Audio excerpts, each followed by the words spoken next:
I heard about Paz's tapes. Yeah. Why do you think she'd leave him behind? And that diary? Whatever it was, her commitment was wavering. That much is clear.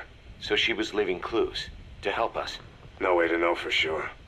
And the ocean's not giving her back. November 4th, 1974. At the outskirts of Barranquilla, Colombia. Contact with Big Boss successful.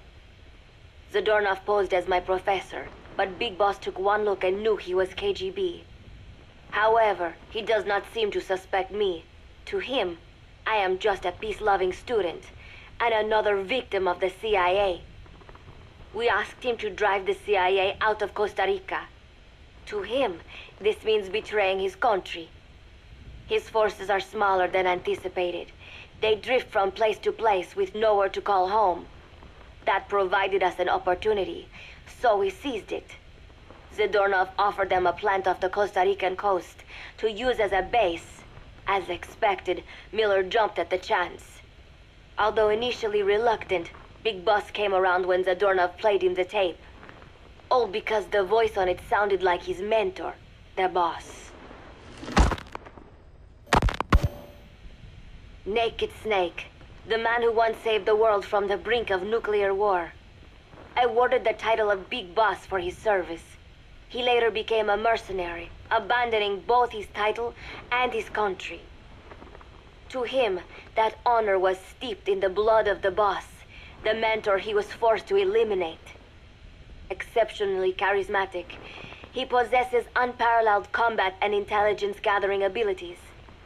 His only discernible weakness is her. This operation hinges on how effectively we can exploit that.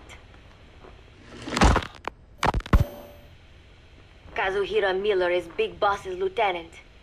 Half Japanese, half American. He once served in Japan's self-defense force. Though he and Snake first met as enemies, they discovered a common bond and together built their private army, with Miller directing business and administrative affairs. He comes off as shallow, but his true intent is hard to read. I must be careful. All that is clear is his infatuation with Big Boss. With East and West fighting over its control, Central America is now the most contested region on Earth. CIA Central American Station Chief Coldman has developed Peace Walker, a fully AI-automated, fail-deadly nuclear launch system with which he aims to reignite the Cold War. Snake's new objective in Costa Rica is to prevent that. Zadornov's, or should I say, the KGB's plan is to play the two sides against each other, turning the entire region red. Not one of the three parties realize they're all just pawns in Cypher's hands. Cypher watches all. Mother Base has developed rapidly since being established in the Caribbean Sea. They recruit more personnel daily, and already their mercenary services are turning a profit. Big Boss's leadership and charisma, and Miller's business acumen drive this impressive growth. Furthermore, joining forces with a faction of the FSLN has expanded their power even more. They have even commenced their own weapons development program.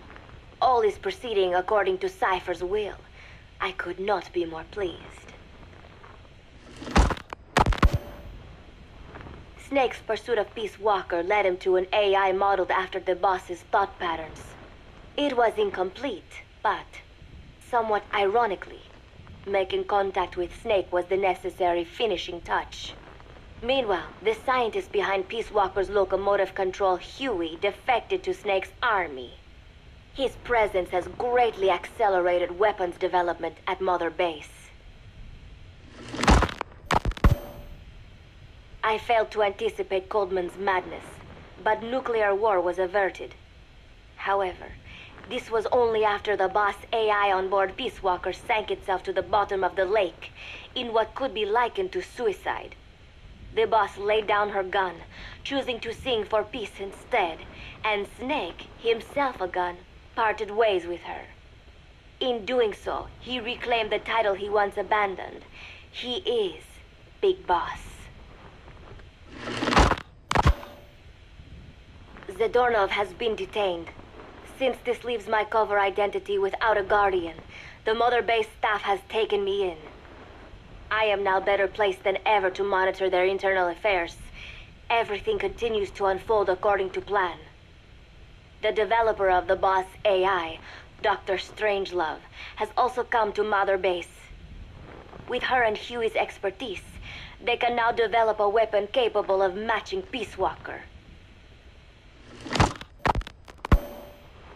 Development on the bipedal weapon is now complete.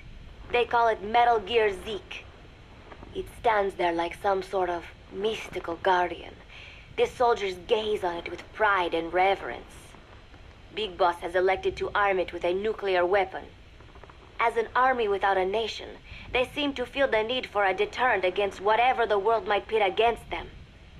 It is a dangerous gambit. Why do such a thing? Their nuclear strategy differs from the Americans and the Soviet Union. The superpowers deter attack by revealing their nuclear arsenals to one another. Snake and his men know that if they were to go public with this, the whole world would unite against them. Business would dry up overnight. So they do not plan on revealing the nuke until necessary. This ace-in-the-hole approach is their idea of a nuclear strategy. Wielding a deterrent, all the while unable to reveal its existence. I wonder if Snake sees how vulnerable this makes them. Yes. Hijack Zeke? Yes, I did indicate that to be our leverage. But I cannot imagine his agreeing to that now. But did you not raise them to safeguard your governance without borders? No. I have not forgotten. Cypher watches all. Yes, things are proceeding, but modifying Zeke has not proven easy. I am using Zadornov to buy some time. No, I have not forgotten what you said. However... Well, forgive me for asking, but... This is you I am speaking to, isn't it, Cypher?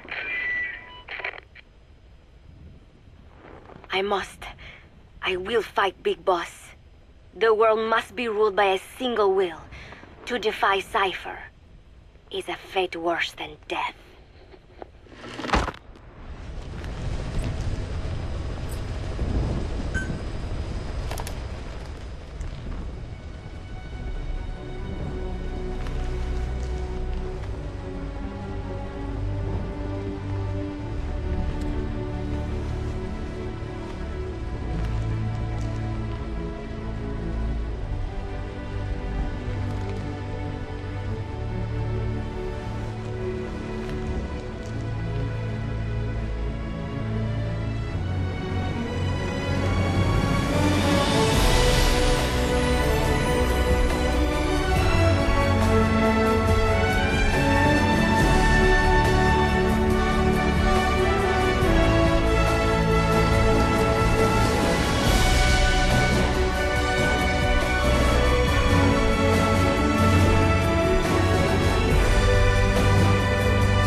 you.